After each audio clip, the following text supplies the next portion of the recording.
All right, we're looking at the TIEBREAK TRIUMPH rulebook, how to play the game. Introduction. You are a professional tennis player traveling the globe, winning tournaments and adding points to your world ranking. Throughout the year, you plan to play a maximum of 36 tournaments, depending on your preparation and travel, committing mainly to the more lucrative events. The winner of the game is the player who either reaches the target score or has the highest ranking when all 36 tournament cards have been discarded. Highest score up here, 8,000 points, or once you've completed all your tournament cards. You've got a list of components that you can go through.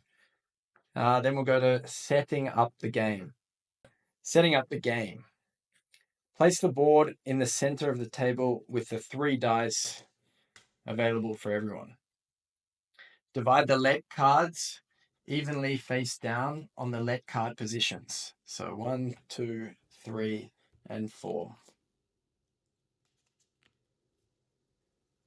Position the bag of team tokens on the table, accessible for everyone. Here are the team tokens.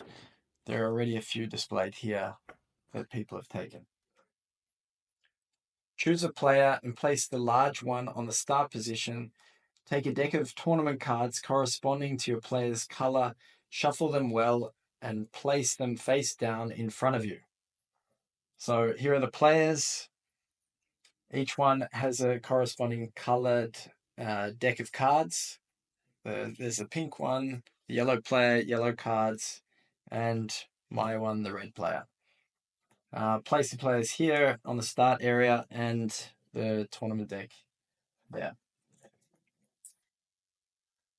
All right. Flip the top 3 tournament cards from your deck and place them face up in front of you, representing your upcoming 3 weeks of preparation. So here's the tournament deck.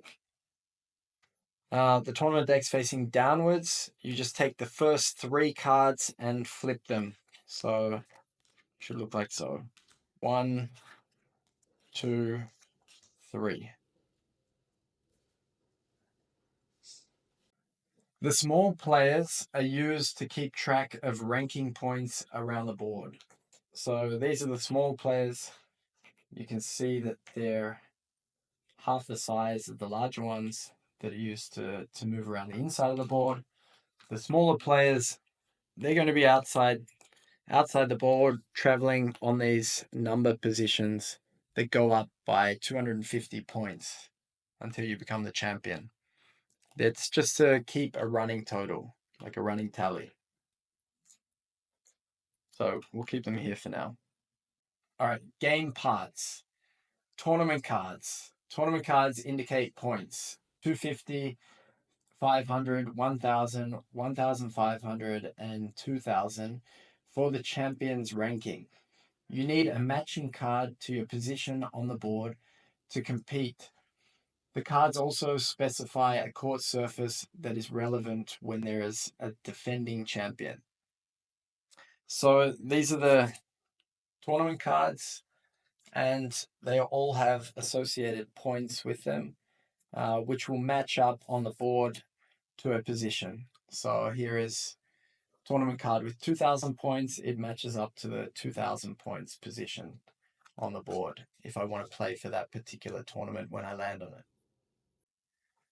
They also have a court surface. There's the court surface. It's blue one representing hard court. You've got also the orange surface, which is clay.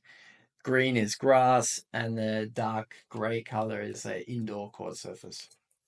So we'll explain that a little bit further on. Team tokens. To boost your chance of winning a tournament, collect team tokens. That's these ones. Wildcard, training, sponsor, health, and travel.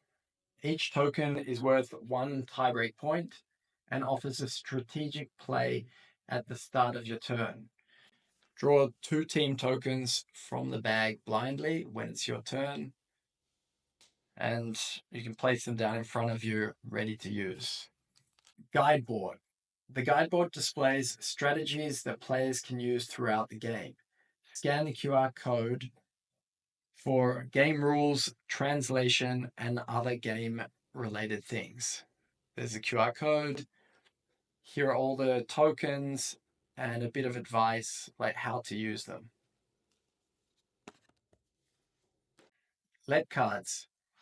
If you land on a let position, draw a card, read it aloud, and follow the instructions. Once used, return the let card to the bottom of the pile. To access language translations, simply scan the QR code. So here are the let cards.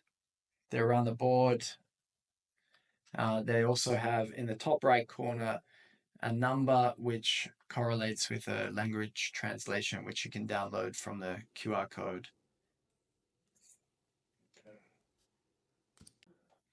Top ranked player card. The player with the highest ranking points holds the top ranked player card. This card exempts you from needing a wildcard token to challenge for tournaments. While holding this card, if you possess or draw any wildcard tokens, return them to the token bag without exchanging them. So there are a few of them just in case it's even on the scores and there are 2 players or 3 players with the same amount of points. If you do have this and you pick up a wild card when taking blindly from the bag, you have to put it back. The advantage of having it is if you have to challenge somebody for a tournament, you don't need a wild card. Disadvantage is you won't have that extra wild card to be able to add points to your score. Okay. United and finals positions. You can play for these tournament positions at any time if you have the corresponding tournament card in your 3-week preparation and you did not land on a position where you have to make another move. So you've got a finals card specific to the finals position, and there's a united card specific to the united position. You can never land on these positions, but if you move around the board and you're not forced to compete against somebody or you're in injury, you have the opportunity of playing one of these cards at any time. And if you win it, you take it, and then you're the champion for somebody else to try and win it off you later on. The injury positions. If you land on the injury positions, stay there for 2 weeks, meaning like 2 turns. Each health token, that's these, reduces your injury time by 1 week. So you use 1, means you'll only have to stay in there for 1 turn. If you use 2, you don't have to stay in there at all. While in the injury position, you still need to discard a tournament card each turn and collect 2 team tokens. So each time it's your turn, you still have to remove 1 card, like a week passing in the calendar, and replace it. You also get to pick out 2 team tokens blindly, but if you don't happen to pick a health token, you have to put it back. The only ones you can use are the health tokens, which can help get you out of injury faster. The other thing is you're not allowed to use the strategic play of the travel tokens to make you fly somewhere else. That rule is excluded. You're injured, you've rolled your ankle. It doesn't matter if you fly somewhere else, you still have a rolled ankle or whatever else. All right, the player's turn. Each player starts their turn by drawing 2 team tokens and rolling the 3 dice. Move forward the number of spaces indicated by the 2 numbered dice in the direction showed on the direction dice. So I've rolled a 4, I get to move forward 4 spaces, and it's indicated the green arrow, so I need to go in the direction of the green arrow rather than the red arrow when I get to the fork in the road. There are 2 forks, there's one here, and there's one here. We're always moving around clockwise, so in this scenario, it would be 1, 2, green direction 3, 4. Depending on where you land, you can perform the following actions. Play for one tournament only each week. Make strategic plays using your tokens or lead cards. Stay patient and save up for your next turn.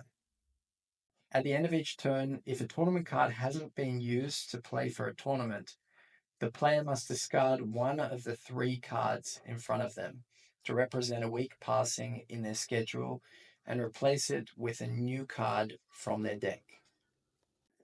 Choose wisely which card to discard, as your deck has a limited supply of high-value tournaments. Play for a tournament. To play for any tournament, you must have a card in your 3-week preparation with matching points to the position where you landed. In tennis, the final set is decided by playing a tiebreak to 7 points, which is the key to playing this game.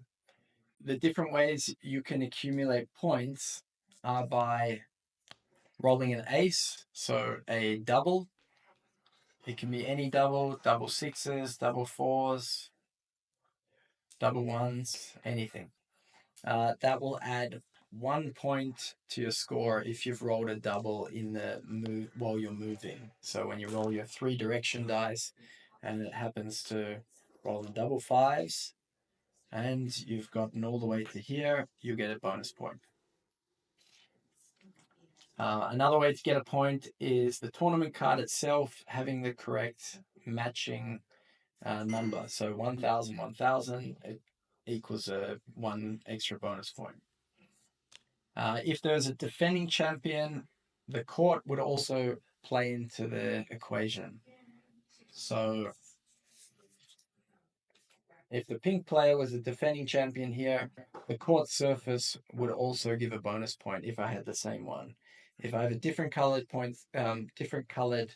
court surface, then I wouldn't get a bonus point there. Then we have the tokens, which also count for 1 point each. You can only use 1 of each color, 1 of each type. You can't double up. So in tokens, you can get anywhere from just 1 all the way up to 5 extra bonus points. So in this situation, I've rolled a double, that's 1 point. I've got the correct court points, that's 2. And then I'm adding 5 points here. So I've got 2, 3, 4, 5, 6, 7. I need to get 7 points. I've already done that just from having all of these extra bonus points. If I only wanted to use a few tokens, or let's say a couple, I'd be starting with 1, 2, 3, 4. Then I'd have to roll 1 dice to try and add to my score. So in this scenario, I rolled a 4. I had the ace, 2, 3, 4 points, plus 4, I've got 8, which is over 7, so I've won the tiebreak.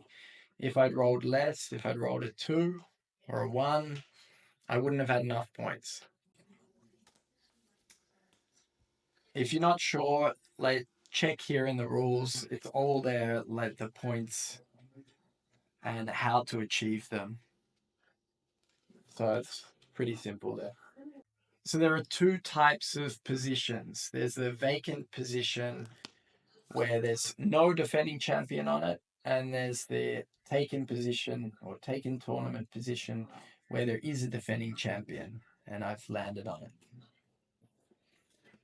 All right, the vacant tournament position. You don't compete against another player before rolling the die. Decide how many team tokens you want to risk. So in this situation, I'm risking 2. I get to roll 1 dice to try and add extra points to my score. And there's my tournament card, which I'll be using. Okay, and the aim, once again, you're trying to achieve 7 or more points to win the tiebreak. You only get to roll the dice once. That's quite important. Okay, so you only get 1 chance at it.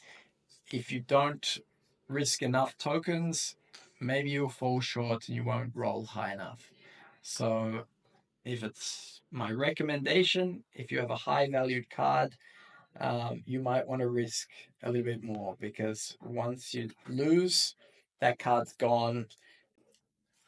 Okay, taken tournament position. So if you land on a tournament with a defending champion, you must attempt to qualify.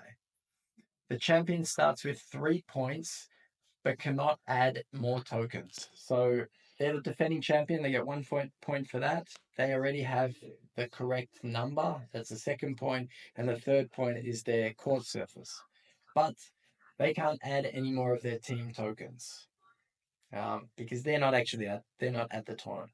But anyway, they're the champion. So for me to get into the tournament, it's like I have to qualify. And because I'm not the top ranked player, I need to use a wild card. Okay, so that's very important. I need to have the correct tournament, 1000, 1000. I need to have a wild card as well.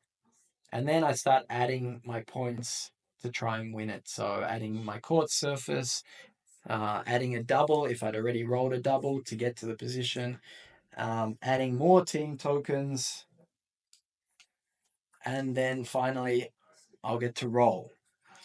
Before we roll, now it's going to be the pink player, who's the defending champion, rolling against the red player who's landed on the position.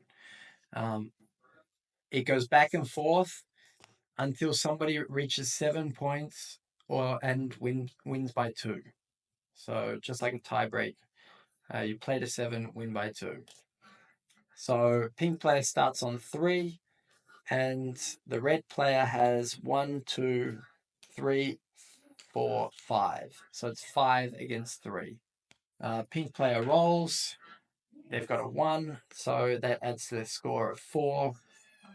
And the red player starts on, they've got 5. They've also rolled a 1, so they're up to 6. They keep on rolling back and forth until one player wins. If the defending champion wins, they get to keep the tokens that the red player was risking. They will go into the pink player's pile. If the red player wins, they get to then discard the pink player's card. They replace it. Well, replacing it like so. The tokens don't get kept. They were risked. Okay, you've turned up to the tournament, you've brought your team, and you've spent your tokens. So they go back in the bag. But you're the new champion. In the circumstance where I land on the defending champion's position and I don't have a card correlating to the tournament that's already there, so it's a 1000 tournament, and I've only got a 500 and 250s. So I don't have the correct tournament. I haven't trained properly I haven't prepared properly to try and win the tournament. So I don't qualify to get in. The pink player, as sort of like a punishment towards the red player, they get to take any 2 of my tokens. They can pick whatever they want. So they might pick 2 of my tokens to go into their pile. And they also get to discard 1 of my tournament cards, which is most likely going to be my highest card because it's the highest value in the 3 weeks here. So they get rid of that 1 card, then I obviously get to flip a new card. If I do have the correct courts, if I do have the correct tournament, but I don't have a wild card to be able to compete, that's also bad luck. They will then discard that tournament card and they will take 2 of my tokens once again. Okay, so it's very important that you have the correct tournament card with the correlating number. And if you're not the top ranked player, you have to have a wild card to be able to compete. Okay, but that's only for when there's a defending champion. So that was the first option. If you're moving around, you can play for a tournament. Okay, if you don't land on a defending champion, you just land anywhere, and you might have another option of doing something else, which includes making a strategic play using your tokens or let cards. Okay, so perhaps I've picked up a let card and it says something that, I don't know, I can move somewhere or I can do something. I might be able to play that because some of the let cards allow you to hold on to them to use at different times. Then there's also the strategic plays, which I go through now using your tokens. One of the strategic plays is using 2 training tokens. So 2 training tokens allow you to place one of your 3 tournament cards face down on any vacant position. This reserves the right to play for the tournament if another player lands on it and chooses to compete. The other player must decide how many team tokens they are willing to risk before you reveal how many team tokens you plan to risk. The winner claims the tournament, and the risk tokens are returned to the token bag. So in this scenario, using the 2 training tokens, I'm moving around the board, but I'm not hitting the 2000 position, okay? And I've got a 2000 card. If my only option is to wait to land on it, or I can play my 2 training tokens and my card, and I can place it face down.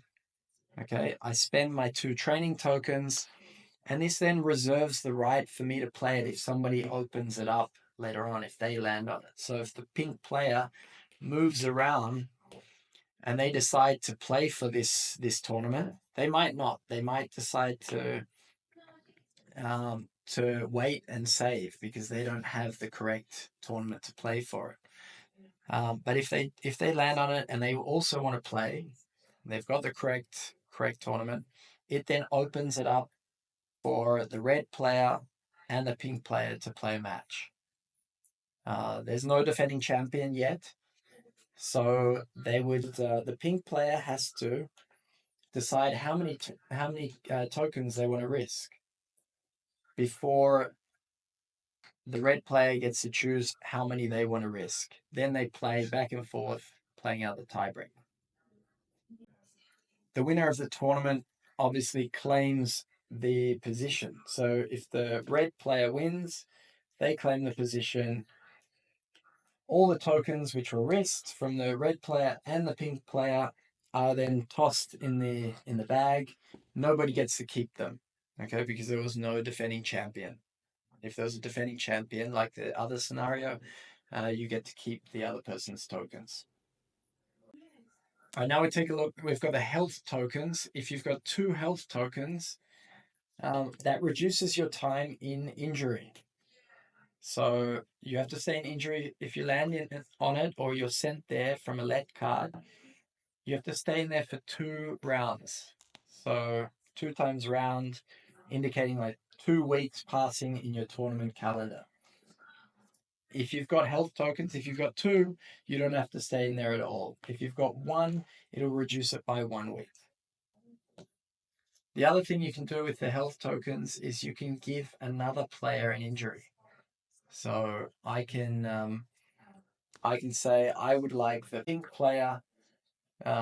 They're injured. I spend 2 health tokens, and then the pink player has to go to the injury position. Okay, they have to wait there for 2 rounds. If they don't have health tokens themselves, they can't reduce it. The travel tokens. So 2 travel tokens allow your player to fly anywhere on the board. You can't use it when you're in injury. But if your player is somewhere else on the board and they don't have to compete against a defending champion, you could decide you want to play for 2000 tournament and you've landed somewhere else, you could decide to use your 2 travel tokens, fly to the 2000 tournament and play for it. These 2 tokens are used though, and they don't accumulate to your value of the tiebreak. They're just spent, and then you get to try and win your tournament, like so, adding your tokens. And you've got the wild card. We already discussed that. The wild card must be used to challenge a champion if you are not the top ranked player. Once again, they're top ranked player cards. If you don't have a wild card, you can use 2 sponsor tokens to add up to a wild card. But if you use both of them, they only count for 1 point, okay? Because they're only adding up to 1 wild card, so you don't get to double up. All right, the last option of the player's turn is to stay patient and save for your next turn. So if you're not playing for a tournament and you're not making a strategic move, maybe you just decide to just wait. You collect your 2 team tokens. You move 1 card out, like you always have to do when it's your turn. And you just let the next person take their turn. So you're just saving up, waiting until a better moment in the game. At the end of the game, the winner of the game is the player who either reaches the target score or has the highest ranking when all 36 cards have been discarded. So the highest score, if you're playing two-player game, the highest score would be I'm the red player, moving all the way around the board, collecting your points. It would be up to 8,000 you'd need to achieve. If you're playing 6 players, it's reduced to 6,000 points. But you're welcome to reduce the points or continue and add more points if you like to. This is, it's up to you, but you need to set a goal at the beginning of the game. You can see here that the recommended playing time and for the amount of players is written out here. So that was the rules. I hope you enjoyed playing, and you could be the next tiebreak champion. No, it's good.